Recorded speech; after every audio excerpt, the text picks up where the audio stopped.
All right, we are live. Welcome, everyone. This is the finale for the Add1Challenge, A1C34. As a part of the finale, we're going to answer a few of the questions that you've submitted to us prior to the finale, and we'll also select the winners of our 3 challenges.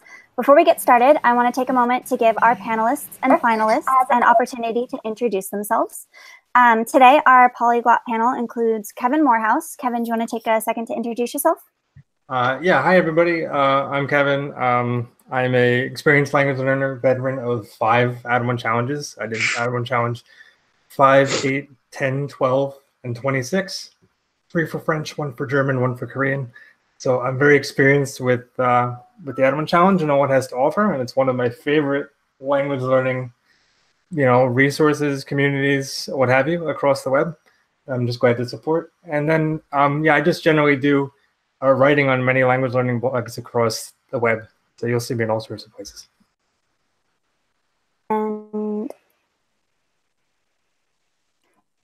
our very own Benny Lewis. Benny, do you want to take a moment to introduce yourself?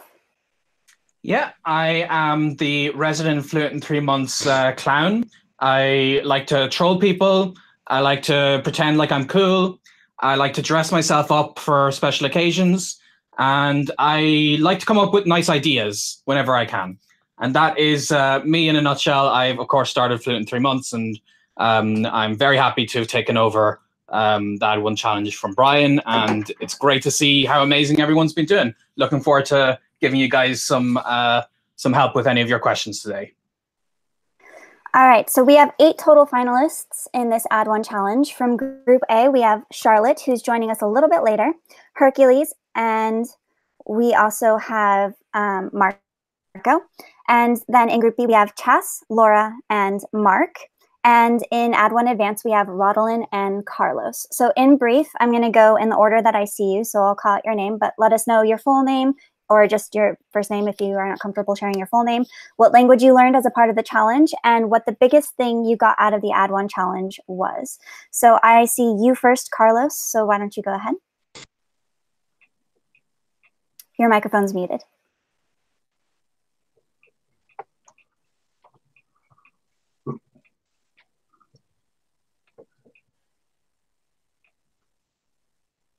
Your microphone is muted, Carlos. We'll go to Chas and we'll come back to you in just a moment. Chas, do you want to introduce yourself? Hi, I'm Chas Sprague, and I'm Chas Sprague. I joined the Add1 challenge. Can you hear me? Yes. Okay. Yeah. I don't know what else to say other than I'm just pleased to be here, and the challenge worked a lot better for me than I ever imagined. Hercules? Yeah, my name is Chris Hercules, and it was the first time for me joining the Add1 challenge. I bought Benny's book like 2 years ago. I really was supposed to get into cooking. I bought Tim Ferriss's book for cooking, and he led me into Benny to learn language. So that was a big trip. And yeah, so it was my first time taking the challenge, and I've told all my friends about it. This has been an amazing experience. I've been, dedicating myself every day, and I saw the results. I was supposed to take a 15-minute conversation, and I ended up recording 3 videos, and I only posted 1. And just to prove that I've learned, and I'm happy with my success. Laura? My name is Laura. I'm from Long Island, New York. I'm sure you will hear my New York accent somewhere along the way. I work as a librarian in a public library, and I oversee the language and travel collection. And this is my 2nd challenge. I'm doing Spanish. I was really, really shaky in it, and I really needed it for work purposes because every time I had to speak with a patron, it was just a disaster. So I got into this with a very weak, kind of shaky Spanish. And by the end of it, I was actually able to have a 43-minute conversation with another one of the challengers, Cadence. And we talked for 43 minutes entirely in Spanish, no scripts, no nothing. And it actually flowed pretty well. So I was really happy about that. And now I can actually speak Spanish more confidently with patrons and with other staff members as well. So it's pretty good. All right, Mark? Salut. I'm Mark Drummond, and I'm from Minnesota. So you may hear my accent too, you know. My parents are retired French teachers, and so always get people asking me, "Are you fluent in French?" And I'm like, "Well, no. I just didn't pursue it after high school and college for a long time." And my family went to France this summer. I've been working on the last couple of years on language learning as kind of, I don't know, as a way to kind of get out of my daily work and things, and worked on Spanish last year. And I really wanted to take things to the next level after traveling in France. And I had heard of the Add1Challenge. I had gotten, thought the Fluent 3 months community was great. I'd learned a lot from Benny's books and Shannon and everybody out there. And I was like, but I just couldn't get to that point of like, yeah, I can have a real conversation about real topics in French. And so that's what I got out of this, is that I got over that, that was a big thing to get over. And now I can have conversations. I mean, with my, I've had lots of great conversations with my tutors and with some of the other participants. And I can talk about, I learned how to say all the Star Wars films titles in French, and talk about Dungeons and Dragons in French, and other things too. But like having a fun, real conversation in the language has been a tremendous gift, and I'm excited to continue that journey and take it forward. All right, Rodlin. Hi, hopefully you all can hear me, and hopefully I don't look too dark. I'm having a weird lighting situation. But anyway, I'm Rodlin. I'm from Toronto, Canada, and this is actually my second challenge as the intermediate learning or reinforcing my Japanese, which I took the last challenge. Throughout this, it's been interesting because people have been telling me I progressed so well in Japanese, and I actually was one of the finalists for the last challenge. And here,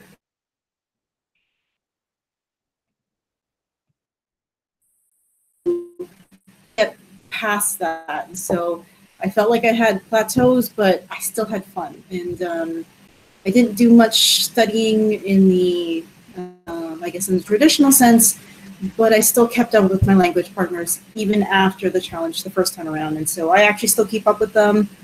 I'm supposed to start again today because I actually was on vacation last week. And they constantly keep encouraging me, so I continue to speak as much as I can. So I'm surprised and shocked I'm here again. So we'll see what happens, and I'm glad to be here. So thanks, everyone. All right, Carlos, we'll circle back to you. Are you able to unmute your microphone?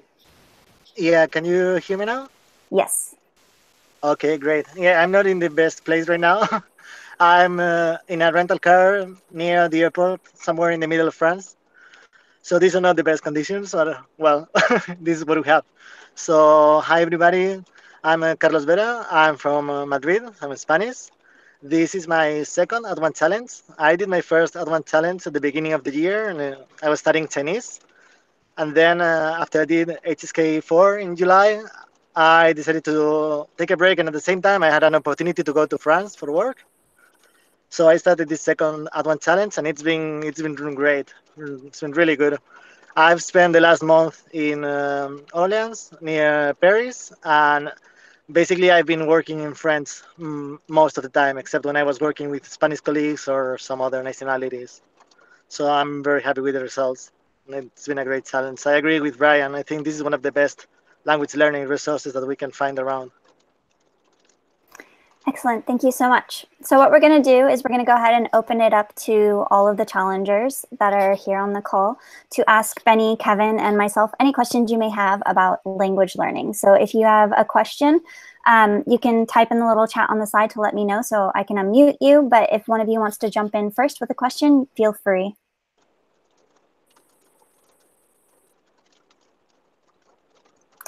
All right. I see that Hercules has a question, so your microphone is muted. I'm going to see if I can unmute you. Are you able to unmute your microphone, Hercules? I'm not able to do it for you. Okay, here we go. Is that good? Yeah. Yep, good. This is a question for Kevin, I think his name is. Kevin, you've done 5 Add1 challenges. Does it change like yeah, does it change like because this is my first challenge, so when you do the second, intermediate, and advanced, is it consistently changing, or is it basically the same thing, but you're always just you're always, just improving as the challenge is going. I can't. I'm getting tongue-tied here.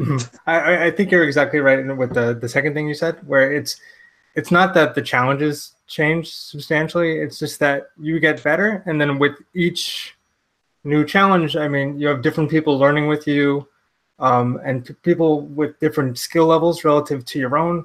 So if they have a lower skill level than you can help them along. If they're at a higher skill level, they can help you along. And it's just about having a group of people to feel like you're accomplishing something with. I mean, I've also spent a lot of time learning language on my own. And I mean, that's great too, but it's nice to be able to check in with somebody and be like, how you doing? What do you think about this? Did you see this video that just came out? Are you listening to any cool songs? It's somebody that you have the common ground with, that you can ask things about, ask advice, just see how things are going. And then it's also great when the challenge is over and you've worked with these people for 3 months, and you see their videos, and you get to give them a pat on the back for their progress, and then they can give you feedback. And so every time you do that, it's just slightly different because you're dealing with different people. So it's a great accountability source, and I just love doing that. I love the community aspect of it. Yeah, thank you. I enjoyed that myself as well. Awesome. All right, next question.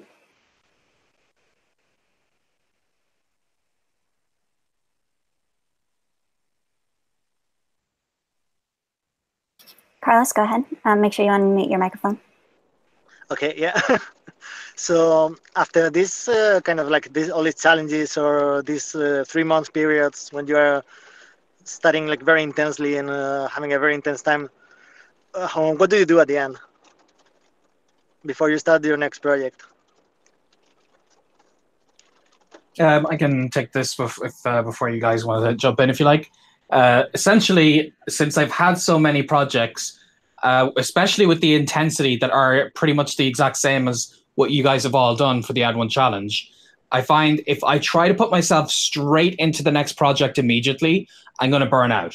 So I would give myself a little bit of a breather, maybe a weekend, at least a weekend off to like do something that has nothing related to learning the language. And if I'm really feeling like eager to get into the next project, I'll do that after I've relaxed just a little bit. But generally, I need to recharge my batteries. I can't go from one to another immediately, directly, unless I feel like I'm doing something I don't have to do. I think that's what it comes down to. It's not just relaxing, because I don't even relax very well. I can't like go to the beach and hang out for the day there. I need to like do something, maybe a different project that is not that one project.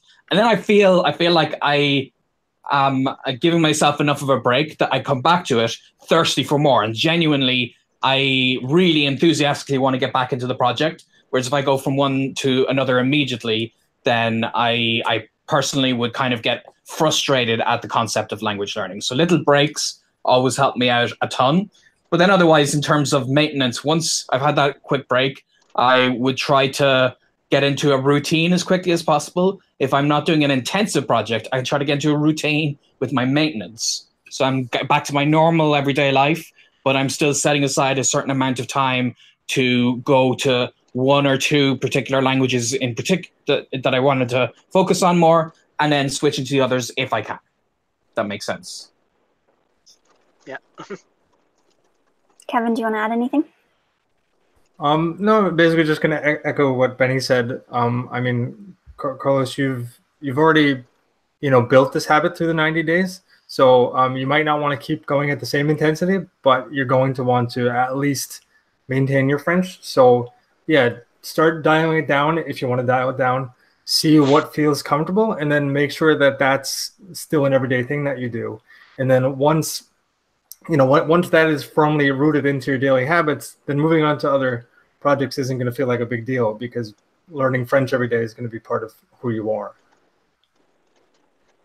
All right, Mark, you had a question? Sure. So,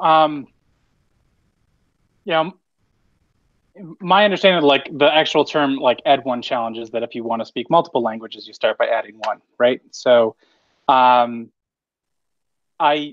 do have ambitions to go back and work on Spanish. I studied Italian for a little bit, so I'd like to go back to that. And so thoughts, I mean, you kind of were talking a little bit about this, but in terms of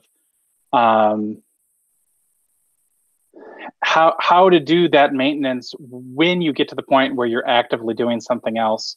Like right now, I've already jumped into the Add1 Advanced and doing French again, but don't tell anybody, but I'm doing a little bit of Spanish on the side with some Idaus and Ness as a new course about pronunciation and rhythm and intonation and stuff, which is interesting. And it's not vocabulary focused and stuff, so it feels like that's okay to coincide.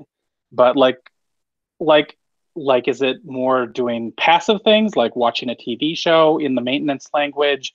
Is it still having like tutoring sessions? Like, is it like a few hours a week, 5 hours a week? Like how do you manage the time and like the actual things that you're doing to maintain when you get into an active effort in a different language? Okay, I can jump in first if you guys like. Essentially, one of the, like when you said you think of the Add1Challenge, you think of adding like another language to it. For me, the most important part of Add1Challenge is add one. Sure. And this one implies that it's like you're focusing on a particular project. Now, having said that, that doesn't mean you can't do this Spanish thing on the side. Absolutely. I would say if you found a course like Idaus one and you're really enjoying it, I would say it's fine if you spend a couple of hours on that.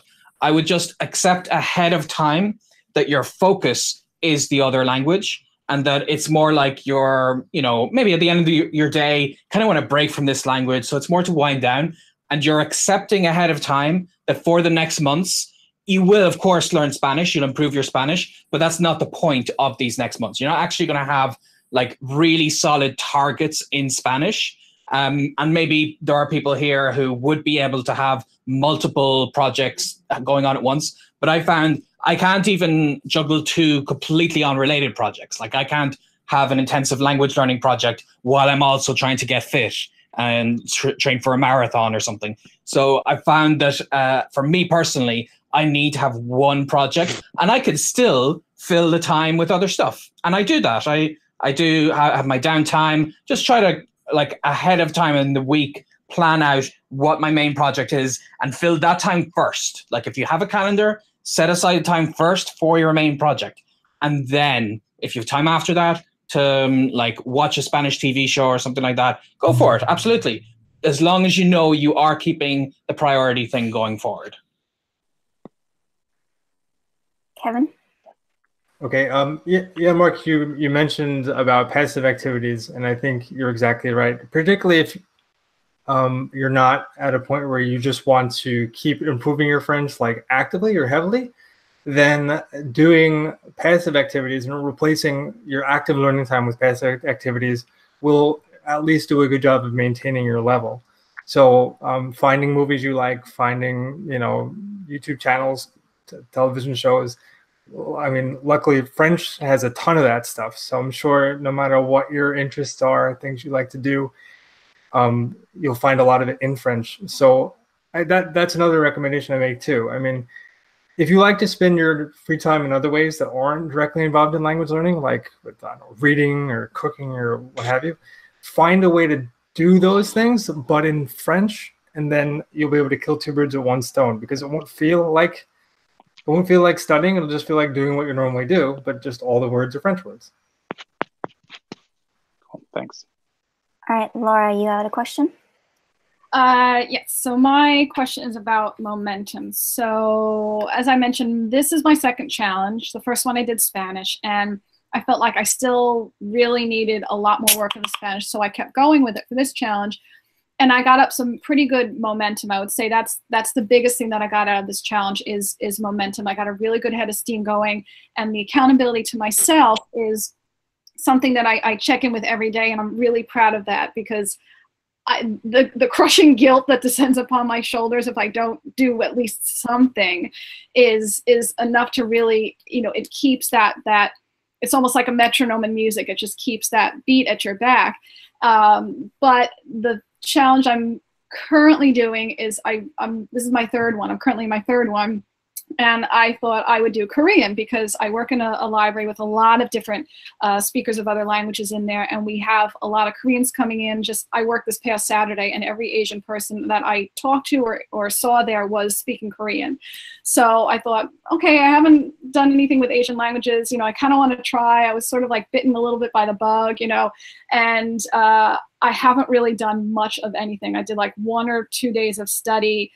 And I have zero momentum. And so my question is, what do you do when you either have, your momentum is just like totally slowed down and you've come to a screeching halt, or you really just haven't gotten your foot on the gas yet? Like, what do you do when you really need that shot in the arm to just push you forward and give you a good kickstart? Because I don't want to give up on it. I'm considering possibly switching to French because I do have an interest in it. I kind of am interested in learning more about Canadian French. So I thought, I've got a little bit of experience in that. I could switch over and this would be much smoother sailing. But at the same time, I don't want to let go of, what I originally committed to. I thought, should I stay with it? So whether I stay with Korean or go over to French, whatever, what do you do when you really need a boost or like a quick hit or something to just, like get you started like right away, to kind of like shock you, with the paddles on, like just shock your language learning back into, some momentum. Do you want to take this, Kevin? Yeah, I can start with this one. I would just say do something fun. I mean, find something. You're deciding between Korean and French, so you might need to figure that out first. But I would say, like, if there's something that you particularly like about Korean, whether it be Korean food or Korean movies or Korean music, do something related to that. Go to a Korean cultural event. Do something that like just gets you excited for, like, oh, like this is, you look around and say, oh, this is really cool. Like, there's a lot of cool Korean people here. There's a lot of cool stuff I can do. And very often that can provide a spark. Even in languages like that I didn't find as motivating as others. Like, I learned German for a year and I love the language, but I didn't have as much momentum, as much spark, because I usually like learning from like media and stuff. I like learning from videos on YouTube and easily accessible like TV shows and movies. And coming off of French, I didn't find as much of that in German, so I had some trouble.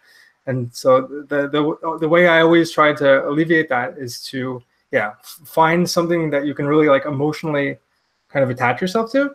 And if it doesn't come from your resources, cultural things, try to find a person. Try to start like befriend a Korean person, or maybe chat with a Korean tutor. Find somebody that you have a connection with, and as soon as you have that connection, it'll be immediately clear to you the direction you want to head in, and you'll have a pull to head in that direction. Yeah, very good point. I would echo a lot of what Kevin said. And then just to add on top of that, I think whenever I've had the best momentum in my projects, it's because I have a very specific goal in mind. So Laura, you were saying that there are people speaking Korean in where you're working, but like, what do you actually want to do? Like, what is the specific thing you are working towards with your Korean? Because at the moment, it feels like it's kind of vague. It's like, oh, I just want to be able to speak to them, or maybe I want to be able to have a conversation at some stage. And that's kind of, as I'm sure you've come across, the whole concept of SMART goals, the whole reason the Add1Challenge is a 3-month challenge is I like to think that people are aiming for something very specific.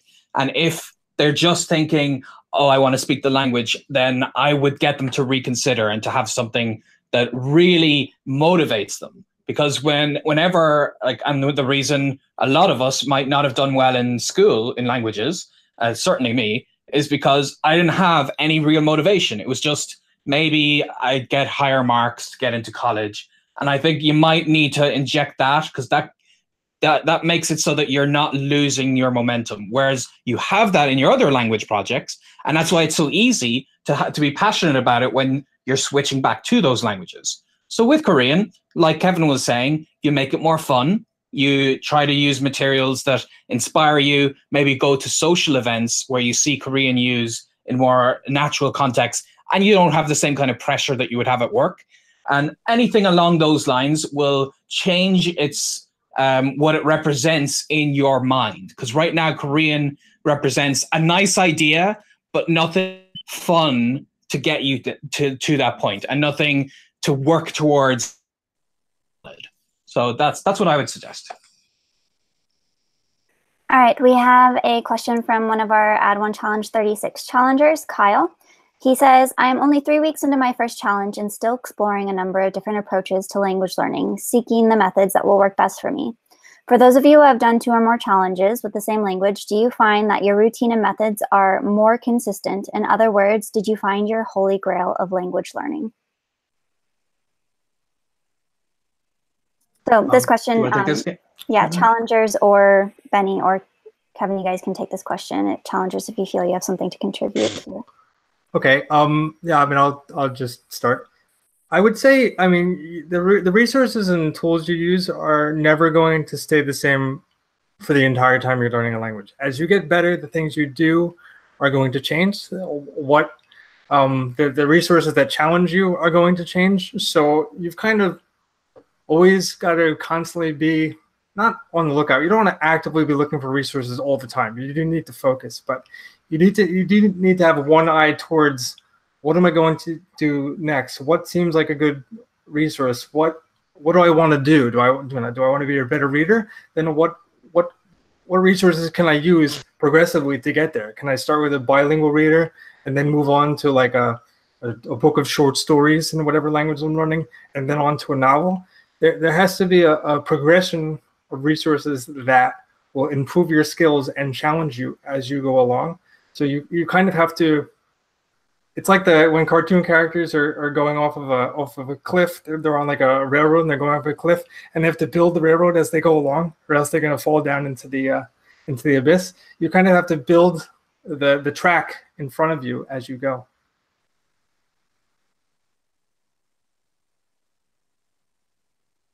Yeah, I wouldn't add anything to that, so we can move to the next question unless you want to add to it, Shannon. I would say that for the Add1Challenge specifically, and really in language learning in general, for the Add1Challenge, having a system that works for you and a plan does help a lot, because you are aiming for a specific goal within like a certain period of time. And if you're redoing that process for different languages, perhaps, or even for the same language, you kind of work out something that works for you for that specific scenario.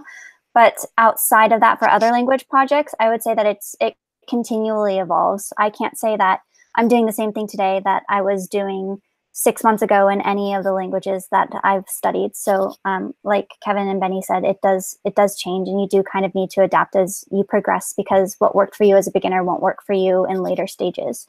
Chas, do you have a question? Your microphone's muted. Is it now? Okay. Yes.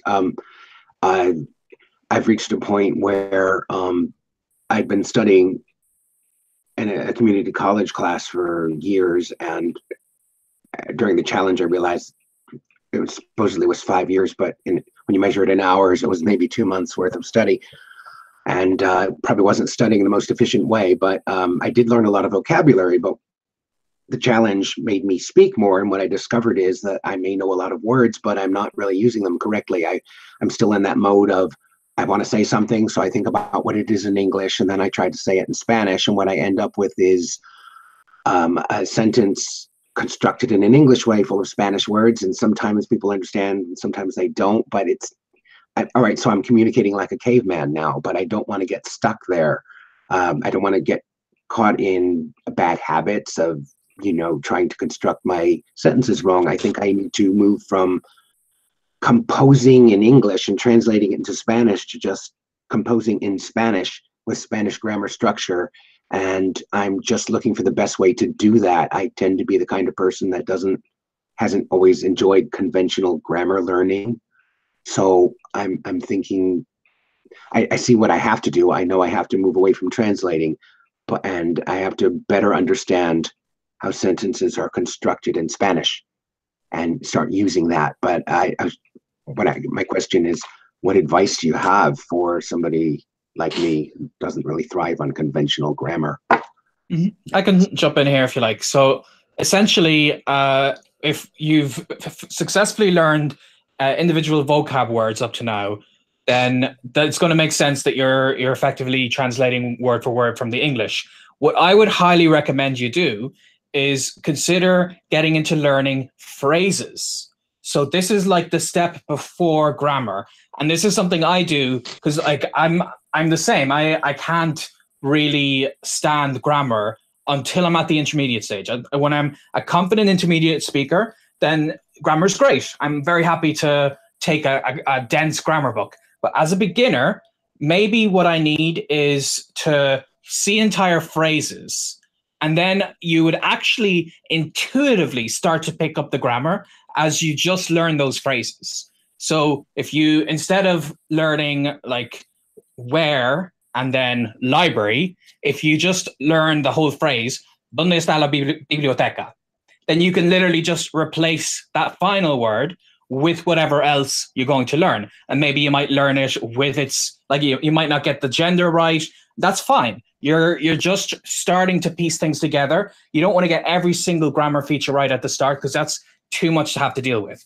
But if you have a few sample sentences, so a lot of, like I'm sure Anki has a ton of pre-made Spanish sentences that you can use that, and a lot of people actually recommend this over learning individual words. Mm-hmm. And whenever I start to learn a language, I would pretty much always try to learn not just a list of words, but a list of words in the sentence that I'm most likely to say it.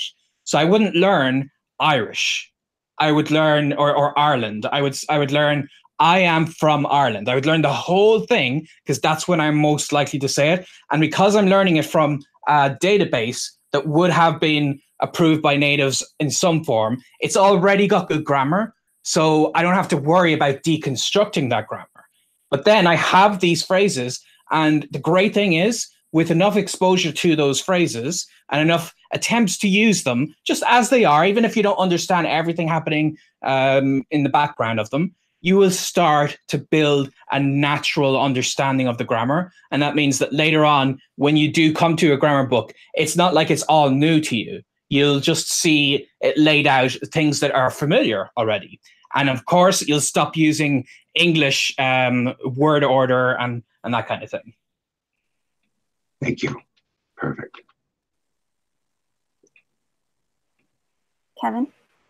Yeah, I mean, I don't have that much to add. That was an excellent answer, very much along the lines of what I would have said. But also, I would just say, as you go along, I would also say try to rely less on other people's decks like you would find on Anki. That's a great place to start, but you also want to make it personal. So I would say when you talk to native speakers, when you read things, when you watch TV in Spanish, anytime you see a phrase or hear a phrase that you're like, oh, I wish I knew how to say that, you can literally just take that phrase wholesale, write it down, put it on a list, put it into a flashcard system like Anki or Memrise, and then learn that. So I think that's pretty much all you need, is to learn larger units so that you really don't have to worry about constructing grammar because it's all there in the one complete piece. And then it's just, linking sentences together to speak in full paragraphs.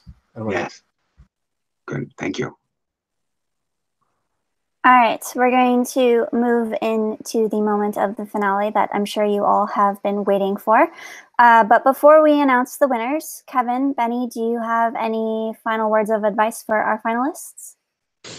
Yes, I would just say that one thing that's very important in this whole process of us like picking a winner here is it's not actually going to be about who has achieved the highest level, because because we don't want to think of this as an academic thing. This isn't like grading a paper where whoever has got the absolute best at the end is the winner.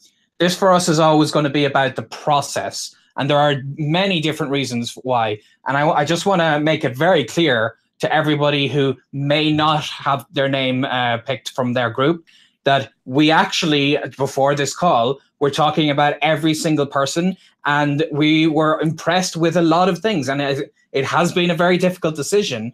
And the decisions that we made may not have been for the reasons that you think. So if you are not among the people who were chosen, you should know that we were impressed with your results. We saw all the videos you guys were uploading, and it's just amazing to see what happens there. So just keep that in mind, that when we pick a winner, it's for other reasons that we can mention, but it's not necessarily everyone else. They just did a terrible job, you know? So don't think of it along those lines. And I just want everyone to feel really proud of your progress, because we definitely are. Yeah, I mean, I second everything Benny said. One thing I always like to say in these situations is, I mean, Add1 challengers are brave. I mean, it takes a lot of energy and effort to decide that you're going to put yourself in front of a camera multiple times over the course of 3 months and then have a 15-minute conversation with a native speaker. It's a hard thing to do, and most people wouldn't do it. So just by the virtue of being here, you've accomplished a lot. And then the second thing I would say is just keep going. This might be the end of the Add1 challenge, but it's not the end of your learning. Even if you're continuing on with another challenge, and even if you're not, keep it up. I mean, you know, you built these habits for a reason, and nobody starts learning a language with the goal of forgetting it. And if you don't want to forget it, you have to keep going and make the language a part of your life and not just something you did for a challenge one time. Be a language learner. Identify with that version of who you are, who you could be. And I just want to add that it's been an absolute pleasure getting to learn aside each and every one of you. Watching your progress over the last 3 months has just been amazing, and I'm very inspired by each and every one of you. So each of our winners today in groups A and B are going to receive $250 in italki credits, plus admission to their next Add1 challenge. Our winner of Add1 Advance is going to get a 6-month subscription to Link, plus they will also get admission to their next Add1 challenge. So, without further ado, the winner for Group A is Marco. Unfortunately, Marco couldn't join us today, so we'll let him know via email that he was the winner for Group A. For Group B, our winner was Chas. Chas, you are our winner for Group B. And our winner for Add1 Advance is Rodlin. Rodlin, you are our winner for Add1 Advance. Yes. So congratulations to our 3 winners. Congratulations to everyone who made it to the finale. As Benny said, you should definitely be proud of your progress. You all did an amazing job with your languages over the last 3 months. So I just want to take a moment. Chas, Rodlin, since you're both here on the call, do either of you want to take a second to talk about how it feels to have won the Add1 challenge? Chas, you're unmuted. Yeah, it's a complete shock. I did not expect this. I'm flattered and floored, actually. Just sorry. I'm probably not I don't know what to say. I did not expect this. Thank you. Well, it was wonderful. I mean, it's been a great experience all along. I felt I won even before I completed the last video. I felt I won in the sense that it just helped me in ways I never imagined, in confidence and all sorts of things. And it's by no means finished. It's just part of an ongoing process. So I see that it's going to be something I'll be doing probably again and again and again.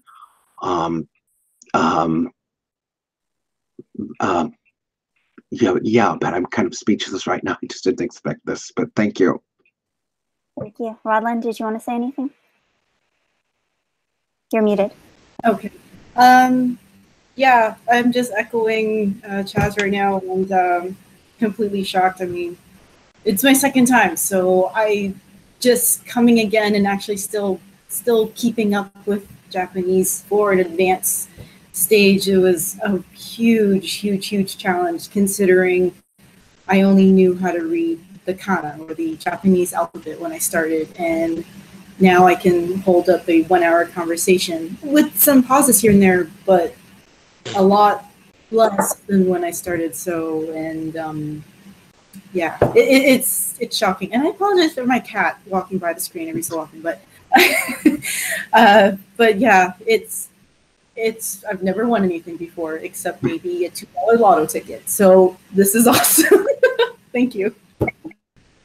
Thank you. Yeah, and one thing I just really want to emphasize is that when you have a challenge like this, challenge is part of the process. So one of the things about Add1Challenge is it's not about like putting the spotlight on who's the biggest winner, who has like sailed through everything, because a lot of us run into issues. We run into life getting in the way. We run into feeling bad because it's harder for us for some reason than it might be for other people. And we want to actually reward people who keep going despite that.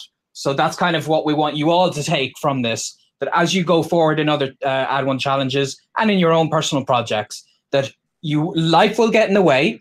There will be things that make it harder for you than it would be for other people, but that is part of the process. So never forget that. All right. Before we wrap things up, I just want to take a second to acknowledge one of our finalists who joined us just a moment ago, Charlotte. Charlotte studied Chinese with us in the Add1 Challenge, so thank you for joining us. And before we wrap up the call, Benny, Kevin, do you guys want to share where people can find you? Yeah, I guess I'll go. You can find me in a variety of places. I write a lot for lucalamparello.com. I write for linkacore.com. Both of those sites are for general language learning advice. I also give advice for specific languages on the icebergproject.com, which is icebergproject.co, which is a Italian learning blog. And then I will soon be releasing a blog on motivatekorean.com for Korean learners. Very good. And you guys probably know all of my regular social medias, usually Irish Polyglot or Fluent in 3 months. But I actually have started a new one recently, because as you can see, I'm really testing out the limits of live streaming technology and all of the weird and crazy things that I can do while I'm actually in the middle of a live stream. And I have that on my own separate channel right now that's called Stream Trainer. So if you guys want to figure out how I do all of these weird things and how they're happening in the middle of this call, then just look for Stream Trainer on the likes of Instagram and Facebook. And I'm kind of going to have this little side project to just make it all more fun for me, you know? But that's, of course, aside from the language learning stuff that you guys probably already know all over the place. And yeah, that's it. So thank you very much. All right. Thank you to you, Benny and Kevin, for being the panelists for this finale. And I want to thank everyone watching. And if you would like to join the next Add1 Challenge and have a 15-minute conversation in your new language with a native speaker in just 90 days, you can find out how to do that at add1challenge.com. So thank you so much, everyone. Bye. Bye. Thanks.